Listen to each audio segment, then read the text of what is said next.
kalakip na pananalig. At ang tamang pananalig may kalakip na pananampalataya. At ang tamang pananampalataya may kalakip na pagbabata. At ang tamang pagbabata, tuwirang naghihintay siya. Buhay po ba ang Ama? Yan ang pawang katotohanan, mga minamahal ko. Kaya, kung ang buhok mo ay nagagawa mong ayusin, ayusin mo rin ang isip mo. Kung ang isip mo ay magagawang maayos, maaayos din ang damdamin mo. Kung ang damdamin mo ay nagagawang maayos, maaayos din ang katawan mo. Kung ang katawan mo ay magagawang maayos, maayos din ang kaluluwa mo.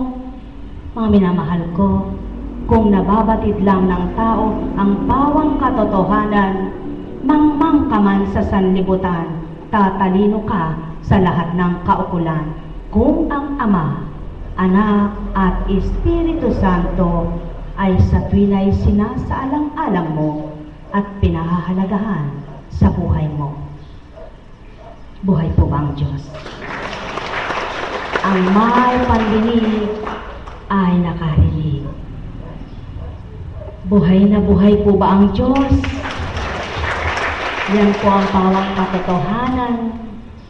Buhay na buhay ang Ama. Buhay na buhay ang Kristo. Buhay na buhay ang Espiritu. Lamang sa tao namamatay ito.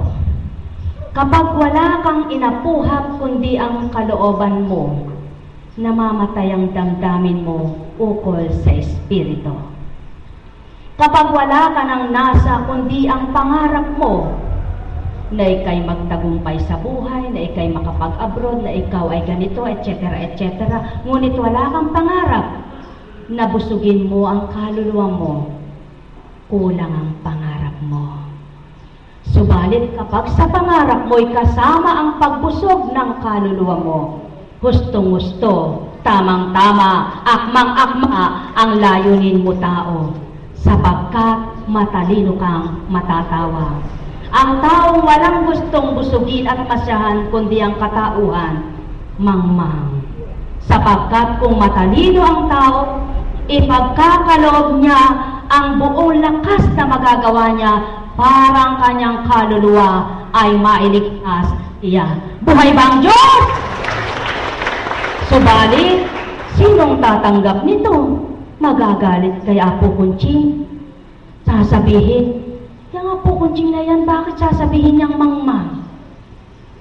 Sapagkat ang kamangmangan sa lupa ay katalinuhan sa amang dakila, at ang katalinuhan sa amang dakila ay kamangmangan sa lupa.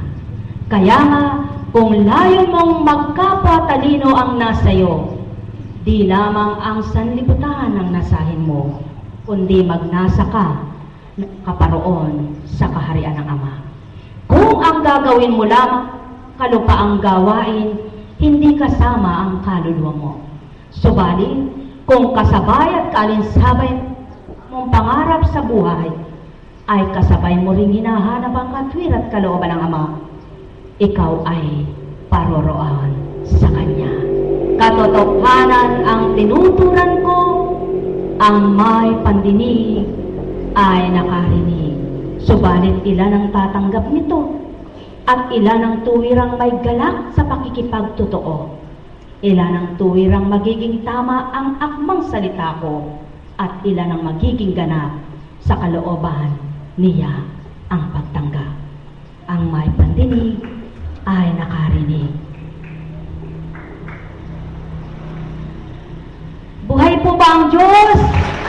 Mga minamahal ko, bagamat po kamag-anak at nanay po ng isang alagad, dalawang alagad, yung pong pumanaw na kapitbahay, subalit hindi naman po tayo nagsasaya. Tayo naman po ay kabahagi ng gawain ng Diyos, ng ating Panginoon, kaya hindi po nakakahiya na tayo may gawain sa araw na ito. Kung tayo po ang ating paglilingkod o ang tanging ginagawa natin dito ay para tayong mga naghahanap ng kasiyahan sa ating katawang lupa, eh hindi po tama. Parang wala tayong paggalang, ano po. Subalit, tinanong ko po sa Ama, marapat po bang may gawain kami sa araw na ito? Tulad din ng tinugon ng namatay yung kaibiyak ng puso niya, sulong, sapagkat ang patay ay para sa patay at ang buhay ay para sa buhay. Buhay po ba ang Diyos? Ang kailangan ng taong nabubuhay ay buhayin ang kanyang kaluluwa at katawan. Subalit ang patay, para sa patay na yan. Kailan may di na kayang buhayin ang magaling at pinakamagaling. Maliban ang amang magturan, bumangon ka. Maaari siyang bumangon. Maaari sabihin, tumindig ka. Titindig siya. Kapag tinuran niyang maglakad ka, maglalakad siya. Subalit ilan kaya sa namatay na tao ang ginawa ng Ama ito? Mayroon pa po kaya sa palagay niyo na yung namatay na, lalo't nabasa mo na, ay patitindigin pa niya at bubuhayin? Hindi. Kundi ang binubuhay ngayon sa panahon ng Espiritu ay ang namatay ang damdamin at di siya nakilalang lubos. Sino pong mga yon? Yaon ang mga taong may hininga pa, may buhay pa. Ang mga anak niya kailangan nagamutin, pagalingin ang kanilang kaluluwa. Buhay po ba ang Diyos? Mga minamahal ko, kaya nga, kung layo ninyong magsigaling ang inyong kaluluwa, hindi lamang po ang hinihintay ninyo ay gumaling ang katawang lupa nyo, sapagkat aanin mo ang lakas ng katawan mo. Kung ang iyo namang kaluluwa ay lupay-pay, hindi mo pa rin makakamutan ang tunay na kagalakan. Subalit, kung malakas ang katawan mo, may galak pa rin ang kaluluwa mo. Tao, ang saya-saya ng nararamdaman mo sa kalooban mo. Tao, ang lakas-lakas ng pag-asa mo sapagkat kasabay ng pagtitiwala mo sa Ama na binigay niya ang galak sa kaluluwa mo, kasabay din ang galak ng katawang lupa mo. Buhay po ba ang Diyos? Salamat anak, napakagaling ng iyong pahayag, napakaganda ng iyong pahayag, tunay at walang kasinungalingan. Katotohanan, napakabuti, napakaganda. Kung ninamnam niyo lamang po, may napulot po kayo sa bawat nagpahayag. Subalit ang wika nga, ang pahayag niya ay kalakip, hindi lamang ng karamdaman ng pagpapagaling ng katawan, kundi kalakip ang kagalingan ng kaluluwa. Buhay po ba ang Diyos? Mga minamahal ko, katotohanan ang tinuturan ko, ang may pandinig ay nakarinig. Inip na po ba kayo? Kapag ako po ang tinanong niyo, gusto ko magsarado na tayo. Totoo po yan. Di po ba? Pagbilang pagkatao sa unang buhay ko, pag may namamatay na ganyang malapit sa puso ng aking ina, ay, talagang umaalis ako. Kung ilang araw yun, ilang araw din ako doon. Pero ngayon iba. Di po ba? Kailangan ang busugin mo, yung buhay. Ang arugain mo, yung nangangailangan. Ang bantayan mo, yung buhay na kaluluwa mo at katawan. Hindi ko po alam noon. Kala ko, pakikitungo, pagmamalasakit, pagmamahal. Pag may umiyak, iiyak na rin ako. Pag may sumigaw, sumisigaw rin ako ng iyak. Aba, mali pala yan. Narinig mo yan. Mali pala yun. Maghinagpis ka man ng umiyak manginig, mahihimatay ka dyan, hindi mo na yan mabubugan. Kaya ang buhayin mo, ang disperensya mo, nang hindi ka pagkatapos ng libing, may sakit ka. Buhay po ba ang Diyos? Ano po ba? Kaya nga nagbibigay ng galak ang Ama. Kaya nga nagbibigay siya ng liwanag. Kaya nagbibigay siya ng mga banal na aral niya. Upang yun ang pagnilayan mo, hindi yung napakalungkot ng puso mo. Hinagpis na hinagpis ka. Kaya narorong, hindi ako makakain. hindi ako makatulog. Bakit?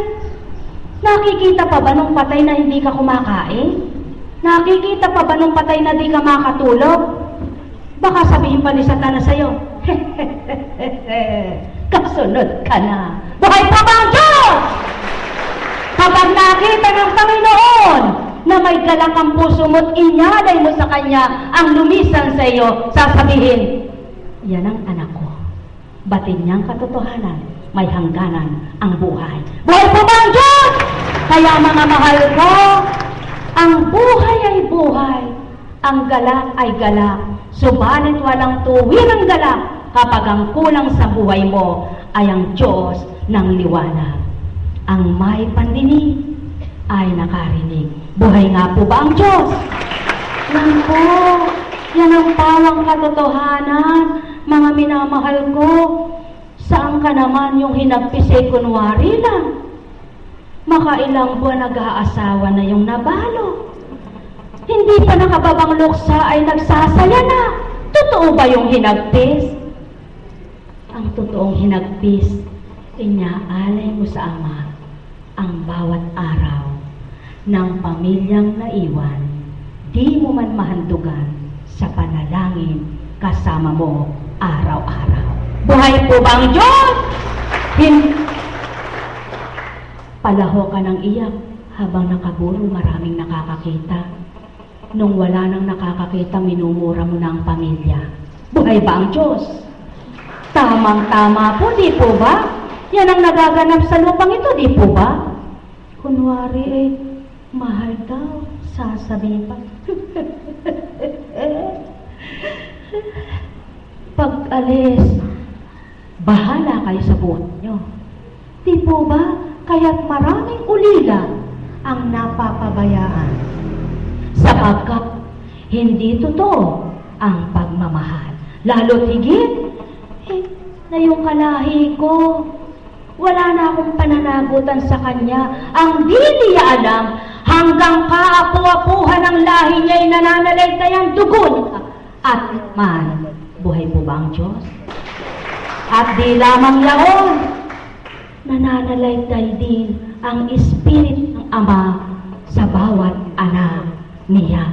Kaya tao, di lang sa kamag-anak may pananagutan ka, maging sino man, pananagutan mo na mahalin siya. Sapagkat kaugnay ka sa Espiritu ng Ama na naugnay din sa kapatid mo, di mo kaano-ano na nabuhay ng dahil sa Ama. Sumayin ang kapayapaan, managpupang katotohanan. Subalit, ilan kaya ang nakatanggap? Ilan kaya ang nagtoo? At ilan ang umamin na mayroong taong ganito? Magandang umaga, na mahal ko. Sumainyo ang kapayapaan. Yamang pagkahaba-haba na ng mga pahayag, mga binahagi, na antala na ang oras at ang lahat ay di man naiinip, ngunit sinisigurado ko may inip na siya. Halina po kayo!